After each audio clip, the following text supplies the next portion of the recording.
Okay, so for those of you who are unfamiliar with the Phoebe Bishop case, Phoebe Bishop is a 17-year-old from Bundaberg, Queensland, which is in the north of Australia. She has been missing since the 15th of May, when she was due to fly to Western Australia via Brisbane to visit a former boyfriend. Her flatmate, James Wood, claims to have dropped her off in the vicinity of the airport and last saw her walking along Airport Drive carrying luggage.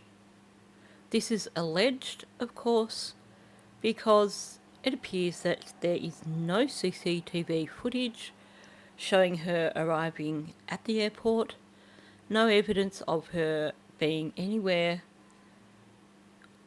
in the airport precinct, as in anywhere along Airport Drive or anywhere near the terminal. There's CCTV footage from a short distance away from the airport where she is seen in the car which was being driven by Wood, driving along nearby Samuels Road. There's been no sighting of her since, no news of her since. Police have been previously searching the Goodnight Scrub National Park, which is about an hour and a quarter from the airport and roughly half an hour to 40 minutes from Ginging, which is where Phoebe was staying. They found items of evidentiary value. They haven't said what they were. They also said items have been removed from the area.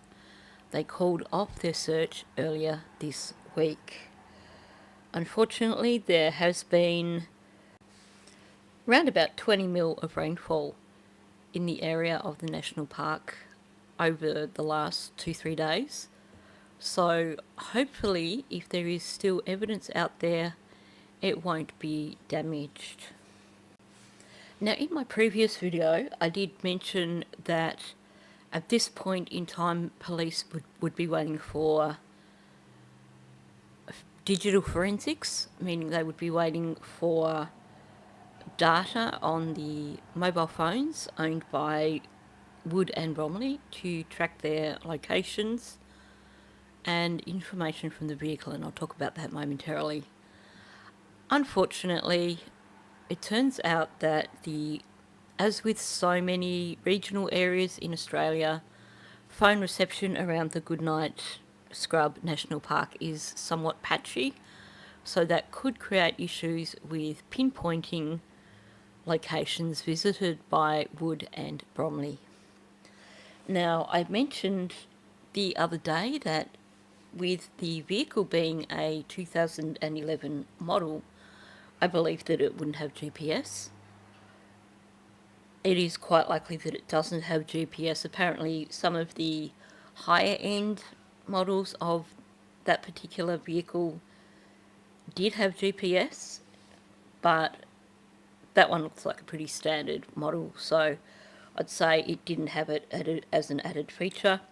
However, the car, that model does have Bluetooth function, which means now, if you've followed my channel for a while, you probably know a little bit about Bluetooth capacity in vehicles and the forensic significance of them. So basically, when it comes to vehicles that have Bluetooth capability, they will in fact, while it gives you the option to connect to the Bluetooth in your car, what people don't realise is that the Bluetooth in these vehicles will attempt to connect to any available network, and that information will be stored in the vehicle's computer.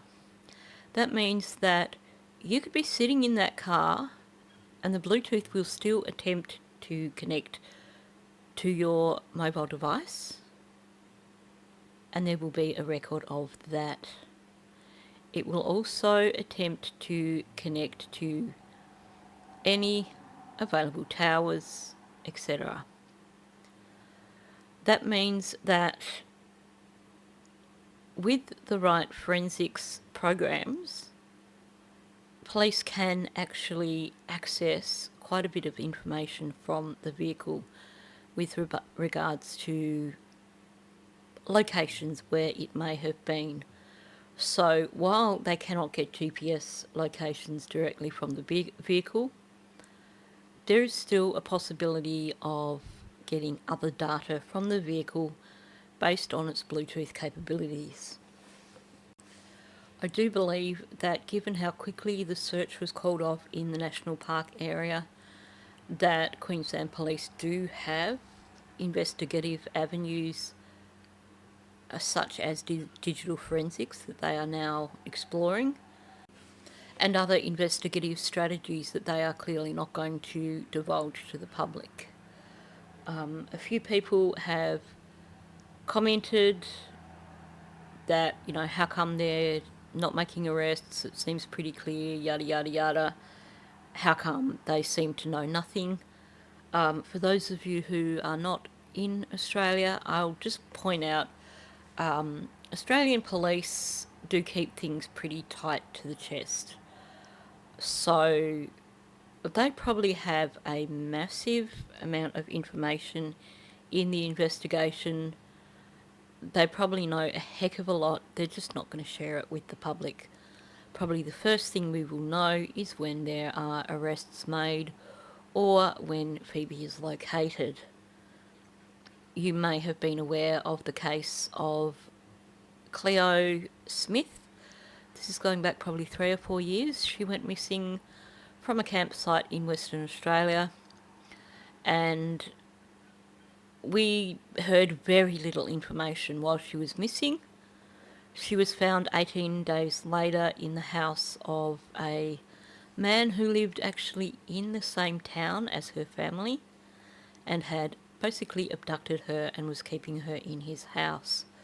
Turns out the police had been onto him pretty much from day one via CCTV footage, tracking of his vehicle, tracking of his mobile phone, and had been monitoring him closely and actually waited until he left the house before going in to rescue Cleo. For public who were watching, we had no idea. We just thought, what's going on here? They don't seem to be getting any closer to finding Cleo, when in actual fact they had the case wrapped up well and truly before the public knew anything. So let's hope that is the case here. Now, let's move on to talking about these lovely housemates of Phoebe. So I mentioned in a previous video that Tanika Bromley, the charming lady on the left-hand side there, has been in court on numerous charges relating to possession of firearms, possession of a flick knife, and possession of ammunition. She will be appearing again in court later in June. I think it's around about the 23rd. She's currently out on bail. And the information I have from a reliable source is that she is required to report to the Gin police station 3 times a week as part of her bail conditions. And she is also not meant to have contact with James Wood. So the media speculation where they are claiming that she is perhaps living in the bus outside of his house could in fact be correct. There has also been rumours or speculation by the media that the pair are separated. I suspect this comes from the fact that they are currently not living together due to this court order. Earlier this week, Tanika's brother spoke out and basically said that Wood is a bad influence on her and that basically the family does not approve of him, and that she's basically been getting herself into trouble since hooking up with Wood. Now that, of course, is the perspective of the family, and while I do respect that families do, of course, want to see the best in family members, I do suspect that this lady is possibly quite capable of getting into her own trouble without Wood in tow. Now, let's move on and talk about James Wood, because he's a bit of a special guy too, isn't he? So, earlier this week, Wood was also charged for the same offences that Bromley was charged on. So we have 2 counts of authority to possess explosives, possessing and acquiring restricted items, and unlawful possession of weapons. He has been bailed out, of course, and is due to appear in court on June the 13th. Now, in addition to what's going on with the flatmates, Phoebe's mother, Kylie Johnson, has spoken out against the claims that were made by her estranged sister, Kaz Johnson. As was mentioned in the interview with Kaz Johnson, they have been estranged for quite some time, and this is the information that has been shared by Phoebe's mother on her Facebook page. She hasn't spoken to my children or myself for the last 13 to 14 years, Kylie said in a post to social media Wednesday night. She knows nothing about Bishop or who she was as a person. Carolia, you know nothing about me, my family, or my children, so don't pretend that you do. I want Phoebe home, and so does her dad, stepdad, and our family, the people who actually love and respect Phoebe and all that she is. So my comments in a previous video of the fact that Phoebe had reached out to this aunt and the aunt had done nothing stand. I was trying to be nice in the previous video, but it seems to me that Phoebe reached out to someone who she had not had contact with in 13 or 14 years, someone who she really didn't know, essentially screaming for help, and it appears that the aunt did nothing. Clearly, she either didn't want to become involved with that family or still felt too bitter about her estrangement with her sister to actually consider helping her niece. Maybe I'm being a bit harsh here, but I'm looking at the fact that we have a missing 17-year-old who did send texts to a estranged family member 2 weeks before she went missing, which were a huge red flag, and nothing was done. So my heart goes out to all of her family. This cannot be an easy time. And as I said in an earlier video, we've all been 17. We've all had that time when we were 17 when we knew better than everybody else, when we wanted to be autonomous, didn't want to be told what to do by our parents, and of course when we were into risk-taking behaviours because we thought we would live forever. I don't think the fact that her mother has been online constantly since Phoebe went missing, pleading for help with finding Phoebe, and the fact that there are so many photos of Phoebe with her mother where they do appear to be close. So I do feel that the mother is genuine in all her sentiments that have been expressed for her daughter. You don't post every day on social media pleading for your daughter to be found if you're an uncaring mother. Sadly, it appears that Phoebe is a teenage girl who has had a complicated upbringing, a family that has perhaps been battling, and sadly a situation where the daughter wasn't speaking to her mother and fell into a bad environment. Now, another bit of information that has been clarified, the CCTV footage that's been out there for quite some time, but in all the articles and news articles I had looked at, hadn't been adequately explained. So I finally found an article, I believe this was probably Daily Mail, where it's been explained. This footage is actually of a vehicle. It doesn't necessarily say that it is the vehicle, travelling through Gingin at 10:30am on the day she was last seen. So that is 2 hours after she was thought to have been dropped off at the airport.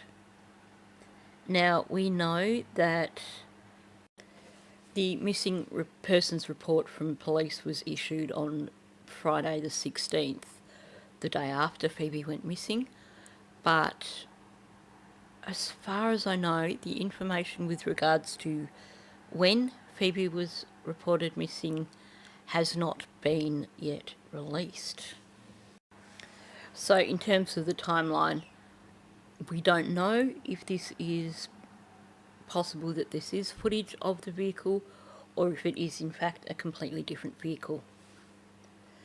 Now, while I was double checking the time that police had reported Phoebe missing, I did come across another article which discusses Phoebe's boyfriend and that final phone call to him, which was made at around 8:30 the morning that she went missing. So I'm just going to share that with you before we finish. So this is an article from Daily Mail, and basically they're saying that she rang her boyfriend as she was being driven to the airport, but he didn't hear anything before the phone call was cut off. So he's not saying that it went out of range or anything, he's saying it was cut off. He is a minor, so they're not going to give any details of who he is, but he has told his friends apparently that he didn't realise anything was wrong, and he went to the airport to meet her as planned and had been waiting at the airport for her. So that is quite sad. I'm guessing that when she was a no-show, that was probably when she was reported missing. And I can't imagine how hard it must be for this young man to be all the way across the country and to be unable to do anything, unable to find out where she's gotten to. And, you know, if she had shared anything with him about what was going on in her life, to be aware of that and be unable to do anything. So I do hope that he has a good support network around him, and I hope that there are people around him to help him understand that, you know, there's nothing he could have done, and that if Phoebe had disclosed anything about her situation to him, that it's certainly not his fault in any way that she's gone missing. I mean, you know, you're a teenager living a 6.5 hours flight away. It's not like you can just drop everything and fly across the country to be there.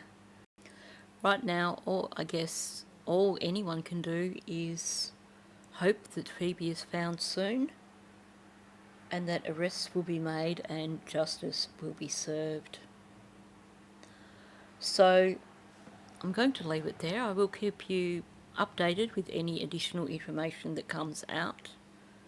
So thanks for listening. If you are new to my channel, please subscribe. Also, please hit the like button. YouTube loves that and it gets my videos out into the algorithm. And of course, please leave a comment below. Thank you, and I will catch you in the next one.